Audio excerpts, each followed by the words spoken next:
Iran-Contra was a conspiracy, and yet it was kept as a total secret from the media, or perhaps by the media, for years. Not only was it possible to hide this from the public, but most of the government was unaware of the activities of a small cabal from within. Our government has a firm policy not to capitulate to terrorist demands, that no concessions policy remains in force. In spite of the wildly speculative and false stories about arms for hostages and alleged ransom payments, we did not, repeat, did not trade weapons or anything else for hostages, nor will we. A few months ago, I told the American people I did not trade arms for hostages. My heart and my best intentions still tell me that's true, but the facts and the evidence tell me it is not. The Reagan administration had a major scandal on its hands. What has been going on that had been kept from me in various covert operations? President, did they deceive you? You didn't answer whether Poindexter and North deceived you. We had weapons being sold by the Pentagon under the Economy Act to the CIA, and the CIA selling them to a third party or an agent, in the case of General Secord, who would then complete the transactions. I'm just trying to find out where the authorities were coming from to do these activities. I mean, clearly there was no congressional oversight over this because it was kept totally hidden from the Congress.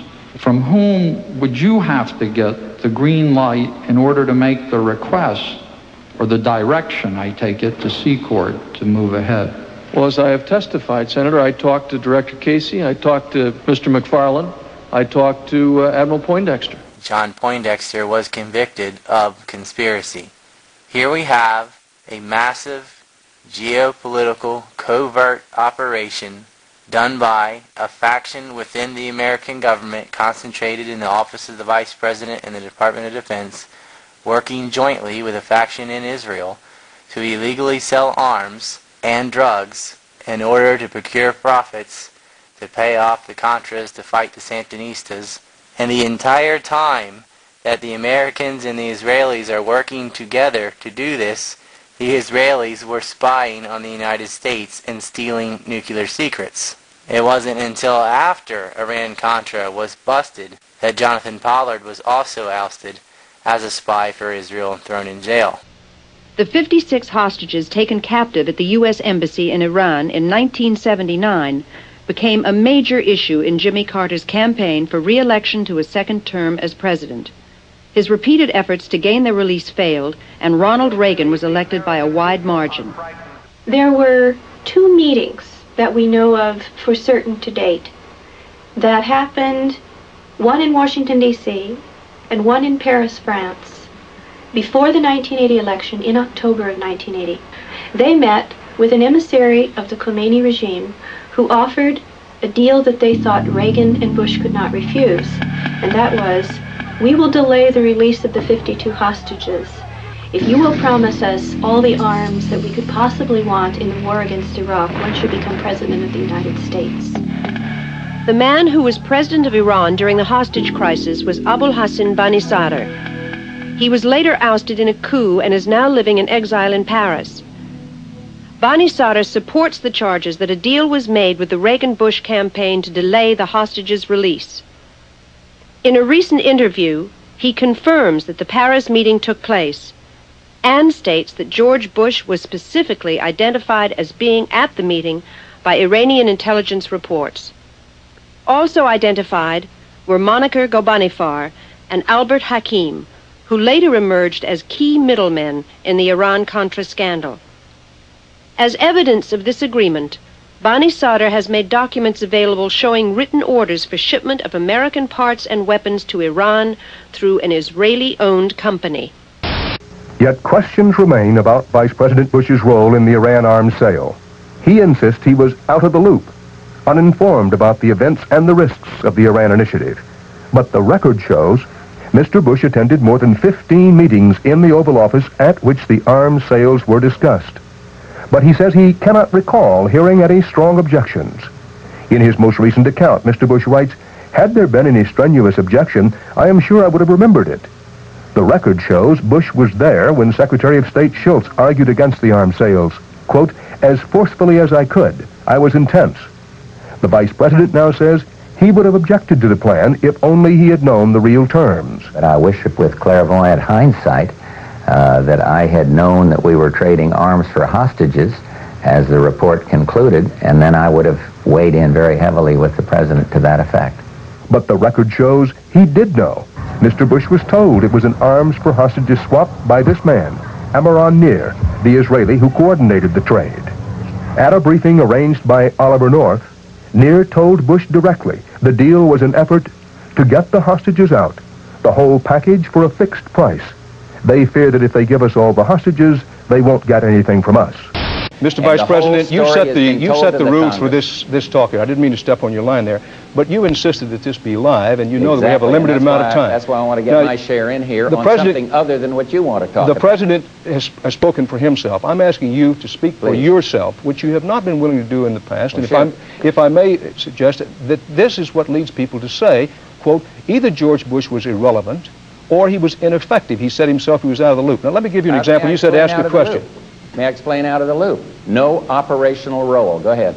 Now, you've said that if you'd known it was an arms for hostage swap, you would have opposed it. You said the first you knew it was an arms for hostage swap was in December of 1986, when correct? The whole thing became briefed to me by Senator Durenberger. Exactly. And the proximity of arms to hostages much closer. But, Mr. Vice President, you went to Israel in July of 1986, yes, and a member of your own staff, Mr. Craig Fuller, has verified, and so did the only other man there, Mr. Nir, Mr. Amiron Nir, who's the Israelis' top anti-terrorist man. Yes. Those two men were in a meeting with you, and Mr. Nir not once but three times underscored with you that this was a straight-out arms for hostage swap. What they were doing. Now, Read how the memo. How do you Read the memo. What they were doing. How can you reconcile that you were there, Mr. Nir, underscored three separate occasions that it was an arms for hostage swap and told you were dealing with the most radical elements in Iran? The CIA, along with Zionist hawk Michael Ledeen and Iran-Contra middleman Ghorbanifar, financed their operations with illegal arms and drug sales.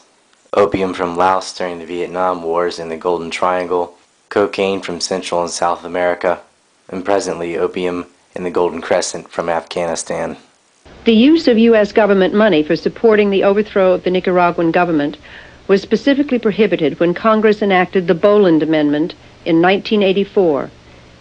Even though it remained in effect until 1986, millions of dollars in profits from Iranian arms sales were secretly diverted to the Contras during this period through contacts with middlemen such as Moniker Ghorbanifar. Mr. Ghorbanifar took me into the bathroom, and Mr. Ghorbanifar suggested several incentives to make that February transaction work. And the attractive incentive for me was the one he made, that residuals could flow to support the Nicaraguan resistance. Even Ghorbanifar knew that you were supporting the Contras.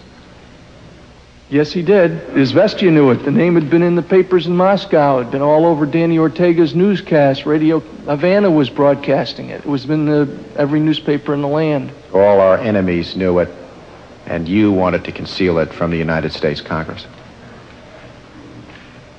We wanted to be able to deny a covert operation. The black market weapons trade and the sale of illegal drugs such as cocaine and opium are routine methods to finance black ops, off-the-book operations hidden from oversight. In fact, some of the same people, Ledeen and Ghorbanifar, have themselves neck-deep in the Niger forgeries. The Iran-Contra scandal has since been admitted to. However, many of the people involved did not get in any real trouble. They were simply given presidential pardons, either by Bush Sr. or Bill Clinton. And the commission chosen to investigate the affair was actually chosen to cover it up. This pattern of crime and damage control continues. Take Brent Scowcroft, on the Tower Commission to investigate illegal arms sales, later chairman of the American Turkish Council, and involved in illegal arms trades himself. On the House Select Committee to investigate the illegal arms trades with Iran was the ranking Republican Dick Cheney, later made Secretary of Defense after the Senate refused to confirm John Tower of the Tower Commission whitewash. Dick Cheney, of course, would serve as vice president for George Bush's son, W. A lead investigator into Iran-Contra gave most of the key suspects immunity. His name was Lee Hamilton. Lee Hamilton was later chosen to be part of the 9/11 Commission. The 9/11 Commission was a complete farce and a total whitewash. Let's just say Lee Hamilton had experience covering for the national security state. He didn't lose any sleep over helping the neocons, where Cold Warrior meets Zionist fanatic. The Contra operation was run out of the Office of the Vice President by former CIA Director George Bush Sr. George Bush Sr. was the director when the CIA was preparing intelligence cells in Pakistan and Afghanistan to fight a proxy war with the Soviet Union in Afghanistan. Call them modern privateers. Iran-Contra took the Kissinger model to new heights. Never had the military and intelligence agencies sought so many private sector sources of finance to such a degree. And in keeping with the distancing factor of the old British system of privateering, combined with the leverage of the global arms industry market, the U.S. had no shortage of willing partners to needlessly kill for profit. Every time the CIA or any other intelligence agency does a covert operation, that's a conspiracy. It's a bunch of people getting together in secret to do something illegal and lying to everyone else.